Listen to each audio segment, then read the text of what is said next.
Welcome back! Muslims celebrate the lives of the four rightly guided caliphs, the four companions of Prophet Muhammad who took up leadership of the budding Muslim empire following the Prophet's passing. The four were more than just political leaders.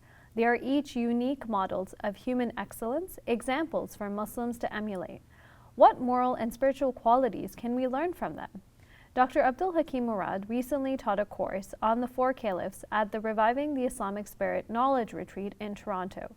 Dr. Abdul Hakim Murad is the Dean of the Cambridge Muslim College and a lecturer in Islamic Studies at Cambridge University's Faculty of Divinity.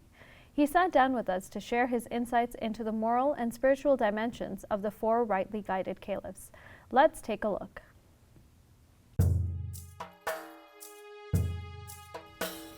Well, one of the main things that I'm sharing with participants in these seminars is a kind of brief biographical walkthrough of the actually very complex and, for Muslims, inspirational life stories of the first four successors, which is a kind of word or translation that we use for the Arabic Khalifa, sometimes anglicized as caliph, successors to the temporal authority of the founder of the religion. And these are famously Abu Bakr, Omar, Uthman and Ali, who take up the torch on behalf of a community that really has been shattered, I think, emotionally, and potentially shattered politically as well by the fact of the sudden, rather unexpected death of the Holy Prophet. There was a real sense in the air, I think, that what had been achieved during the Holy Prophet's really short, tumultuous 23 years of ministry, of taking the Arabs from paganism to monotheism, taking them from a state of sort of vendetta-inspired lawlessness to unity under a single law, from taking them to having no particular belief in life after death to being really focused on the life to come. The intensity and the absoluteness of that transformation which had been brought about during those 23 short years was something that was precarious, and there was a real danger of backsliding. So clearly the succession to the Holy Prophet's temporal authority and the handing on of the instruments of state and the traditions of Muslim statecraft as these were being developed at the time was something of momentous importance, not just for the continued viability of Arabia as a new, really for the first time in its history, unified political entity, but also for the ongoing viability of the religion itself. So there was a real sense of challenge, a real sense of threat in the air. And the processes whereby these four successors, these four caliphs, these four khulafa came to succeed and to wear, as it were, the mantle of the Holy Prophet, each was quite different. And that in itself becomes enormously momentous and significant in subsequent Islamic history, because they are setting the precedent for what we nowadays would regard as a political process. Should it be through primogeniture? Should it be, as was normal in the 7th century, a monarchical system?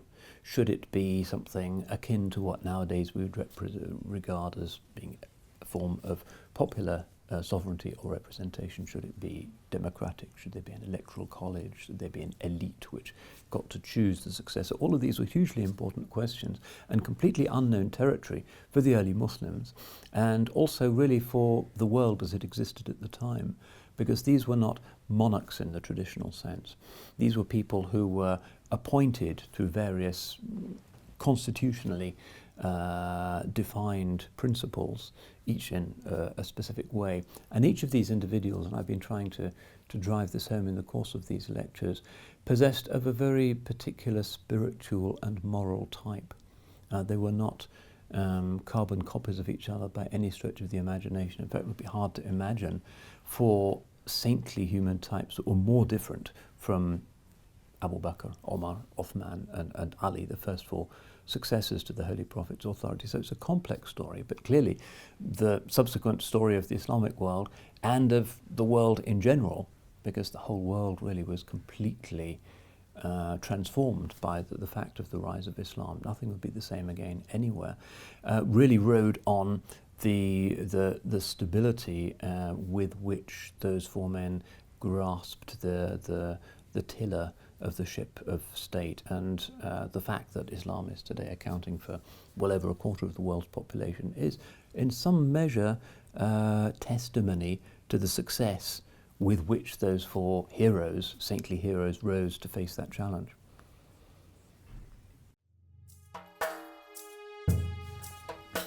Well, the immediate successor to the Holy Prophet's temporal authority was Abu Bakr Al-Siddiq. He was very close to the Holy Prophet in a number of ways and had been his deputy in prayer, for instance, which is a very formal collective statement of the community's identity. The Holy Prophet insisted that Abu Bakr was the one who would lead the prayer when the Holy Prophet in his final sickness was too ill to do so. He was a person who was diffident, cautious, quietly spoken, frequently overcome by tears, constantly aware of the reality, the presence of God in this world, somebody who responded immensely to the divine power in the forces of nature, the beauty of the world, a dutiful spouse, a dutiful father, and of course his beloved daughter Aisha became the beloved wife of the Holy Prophet himself, sallallahu alaihi wasallam. So really two very close friends, and this relationship is documented in the Holy Quran itself. The second of the four friends, as they are traditionally called, is Omar ibn al-Khattab, who's a very different model of human perfection. It's very important, I think, and I've been trying to drive this home in these presentations, to understand that one of the gifts that true religion gives us is to open up and broaden the spectrum of human types, of models of human perfection. Real religion, a major world religion, is not in the business of imposing a single template on human beings. And certainly in the case of Islam, there's never been an attempt to impose a type of sort of uniform Arabness. The Muslim world is enormously diverse. The Indonesians are very proud of being Indonesian Muslims, having their own specific dress, and the Turks and the Nigerians and so forth. The idea of Islam as a kind of Arab imperialism is very far from the mark. And so each of these four men have a very distinctive way of being 100% Muslim. They are absolutely careful to place their feet carefully in the footsteps of the religion's founder. But at the same time, they have different souls, different personalities, different strengths, different qualities. So the second caliph, Omar ibn al-Khattab, is a man of rigor. He's a man who is passionate for justice. He's a man who can become angry. He's a man who's a great warrior. He's a man who is a hero, who is physically very strong, and through the force of whose personality and whose determination, really the potentially fractured situation of the early Muslim community is restored to a state of rude and youthful health. The third of these four friends, these four successors, is Uthman bin Affan. Uthman bin Affan represents the purification of what you might call the aristocratic principle in Islam. The Holy Prophet's revolution was not a revolution in the European vein, such as was the revolution of the French in the 18th century or the revolution of Lenin in Russia, because the established forms of life were, where they could be purified, were purified and were not overturned. And the existing aristocracy in the Holy Prophet's native city of Mecca continued to be regarded as an aristocracy, and this was particularly important for the nascent religion. So the third of these four friends, Uthman bin Affan, represents everybody's ideal of the gentleman, of the nobleman, who is humble, who is beautifully spoken, who is concerned for his flock, who has a sense of noblesse oblige, who has a sense that to be born into a situation of nobility and privilege carries with it certain responsibilities and duties. The fourth of the four friends on whom I'll be speaking tomorrow is Ali bin Abhitalib, who represents, again, another very different type. And this is the type of spiritual inwardness reflected in a chivalry towards the world. And his symbol is historically the two-pointed sword. His sword, we are told by the historians, had 2 points, Dhul Faqar. And this is regarded as a sign of the indivisibility of the inward and the outward struggle. If one wishes to struggle for greater justice in the world, in government, in society, in public institutions, one must first of all master oneself. One must overcome the lower tendencies to exploitation, to anger, to vengefulness. One must be beautiful within before one stands a chance of making the world without beautiful. And so Imam Ali, radiallahu anh, the fourth of the four friends, becomes, for Muslims everywhere, and is very much a uniting figure, the emblem of the one who is the master of the inward science of chivalry of the soul, and therefore becomes the very model of chivalry in the life of politics and the guidance of state. Well, one could of course imagine in the tumult of history there having been 3 rightly guided caliphs or 5 rightly guided caliphs, but there is a certain appropriateness about the fact that 4 emerged. Traditional cosmologies see significance in everything, and particularly significance in some of the underlying constants and forms of the physical world. We deduce the reality of the metaphysical from what we see of the physical. And what we see of the physical is not a kind of anarchic chaos, but it's clearly subject to certain specific physical laws. And those physical laws are ultimately mathematical and algebraic.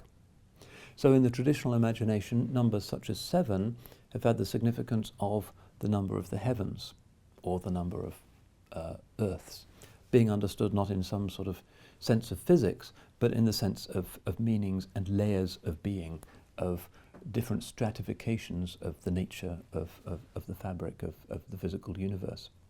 And so the number 7 also becomes the number of turning, the number of ascent. It becomes the number of times Muslims circle the Kaaba, for instance, which indicates the glorification of the angels around the throne of God. The number 40, also hugely significant, and comes up again and again in the scriptures. So it's the number of years that the Israelites spend in the desert. It's the number of days of Noah's flood. It's the age of the Holy Prophet, alayhi salatu wasalam, when the angel first comes to him and he is appointed as a prophet, and so on. The number 40 is generally regarded as a number of transformation. And the number 4 is the number that is normally, not just in Islamic culture, but generally in traditional cosmologies, identified with the world in its specificity. That is to say, the compass has 4 points, not 5 and not 3, but there are 4. Sacred architecture, in the Semitic tradition in particular, tends to regard the cube as having specific sacred value. So the Holy of Holies in Solomon's temple, for instance, we're told was cubic, and so forth.